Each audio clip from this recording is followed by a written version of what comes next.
My wife thinks our son isn't truly fruity and that I am enabling our son's confusion. Now she wants him to be sent in a conversion camp, so I am calling CPS. My wife and I have been married for 14 years. We have 2 kids, a 16-year-old son, Noah, and a 12-year-old daughter. We've had our fair share of disagreements over the years OFC, but things have generally been smooth between us. Now for the context, Noah came out as gay about a year ago. It was a surprise, and as hard as it was to accept, I love my kids more than anything and just want their happiness. My wife visibly didn't take it well though. She was upset and seemed to go through a grieving period where she didn't really talk about it. I tried to support Noah in every way I could, telling him that I loved him no matter what, etc. My wife, though, I could tell she wasn't on the same page. She would say things like this is just a phase or he needs help, but I brushed it off as her needing time. Fast forward to last week, and we were having a conversation about Noah's future. Out of nowhere, my wife casually mentions that she's been looking into conversion therapy camps and thinks it might be the right solution. She said that Noah isn't truly gay, that he just hasn't been shown the right path and that this could fix him. My blood ran cold. I was in shock. I immediately told her I didn't agree and that this was not something I could support.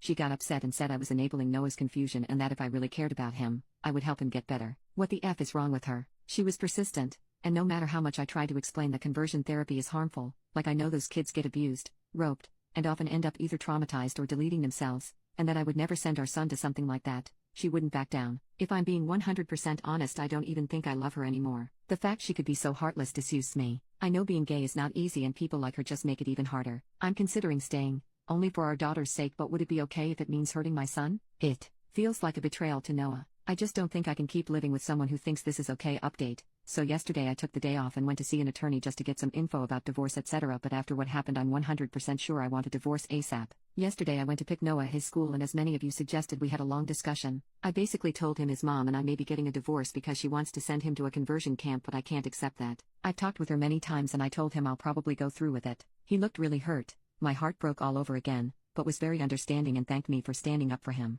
I pulled him into a tight hug and told him I'll always love him no matter what and that nothing's his fault. At that moment he started crying because he was so glad at least I was on his side. And I'm very pissed, so sorry if I don't make sense, but apparently his mom had been pressuring him for months. She planned dates with girls to try and fix him, and he had to lie by saying he was going at a friend's instead. She was saying he needs help, and as much as she loves him he needs to get his condition cured, etc. I feel so bad because I've been so oblivious to all that and I failed to protect him for all that time. How do you make your 16-year-old son go through that? So when we got home yesterday, I can't lie, I was furious and confronted her right there and then. At first she was trying to explain she was doing it for him, but her speech quickly turned to slurs and it was clear she was just ashamed of having a gay son. In the end I told her I went to see an attorney and that learning all that just confirmed that I want a divorce. She got really angry, calling me a delusional disgrace. We argued a lot and at some point Noah tried to separate us, but my wife punched him multiple times. She was saying disgusting things like he is a dirty fag T and that it's all his fault we're getting divorced because his filth corrupted me. My daughter, who was prob in her room, came to see what all that commotion was about and was rightfully horrified and quickly called 911 when I told her to. Long story short, the cops got there and took her away. She was very reluctant to go because she was not in the wrong and they needed to let her go. I explained everything to my daughter and she doesn't want anything to do with her mom anymore. RN, I'm in the hospital because my STB ex-wife broke my rib while I was restraining her. I should have probably went as soon as the cops took her, but my son was crying, with a black eye and split lip. They are checking for any concussion.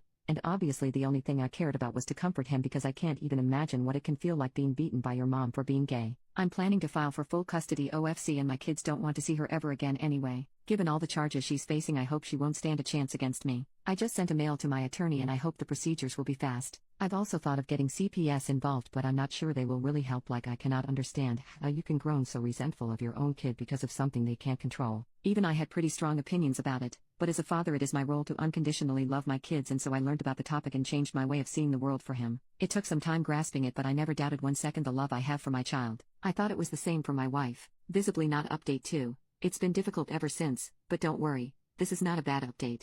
First of all, I was able to get an emergency custody order. I'm very relieved because many of you warned me about how people can have their kids forcefully taken by those conversion camps, and I'm relieved that she can't do that anymore. I'm still overly anxious and only leave my son alone when he's at school. I've instructed all the teachers to make sure no one but me approaches him. Thank God my boss has been understanding on the matter. I've been granted the exclusive use of our house as well, so I've changed the locks and installed security cameras. Many friends and family members, from my side of course, have been visiting often, to give us both emotional support and safety. Many of you also advised me to document every injury that my son and I sustained. Fortunately my son didn't suffer a concussion, so I took plenty of pictures and gave them to my lawyer, and she has also taken my son's and my daughter's testimony. Given all the charges my wife is facing, child abuse both physically and emotionally / neglect / endangerment, assault and battery, hate crime and domestic violence. Yeah, it doesn't look very good for her. Our lawyer is confident that I will 100% be granted full custody. She also said that it's likely Stev's attorney will recommend that she gives up her parental rights, given the overwhelming evidence against her. Also, it's very likely that my son and I, possibly even my daughter if she asks for it, will be granted a restraining order against her. My lawyer has told me CPS involvement will only strengthen my case,